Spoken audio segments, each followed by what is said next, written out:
મારું નામ રાજુભાઈ દેસાણી। ટ્રાફિકમાં બહુ દર વર્ષ કરતા આ વખતે ઘણો સારો છે અને મૂર્તિમાં પણ ઘણી અવનવી વેરાયટીઓ આ વખતે આવેલી છે, જેમ કે વાઘાવાડી, શણગારવાડી, સાદી। એટલે દર વર્ષ કરતા આ વખતે મૂર્તિમાં પણ ઘણો ફેરફાર છે અને પબ્લિકમાં ક્રેઝ થોડોક ગયા વર્ષ કરતા વધારે છે।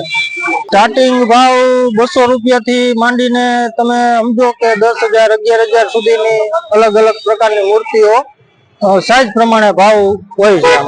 વધારે અત્યારે શણગાર ડેકોરેશન કરેલી મૂર્તિ છે એનો ક્રેઝ આ વર્ષે થોડોક વધારે છે, એટલે જનરલી બધા લોકો શણગારવાળી જેમ કે હાર ને બધું લગાડેલું હોય એવી મૂર્તિઓનું આ વખતે વધારે વેચાણ થાય છે।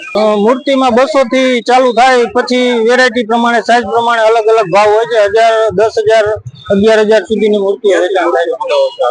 મૂર્તિ બધી અલગ અલગ હોય, ચોટીલા છે, સુરેન્દ્રનગર છે, બરોડા છે, બધા અલગ અલગ સિટીમાંથી આવતી હોય છે। ના, આ વખતે દશામાની મૂર્તિમાં માટીની નથી આવેલી, બધી પીઓપી ની છે।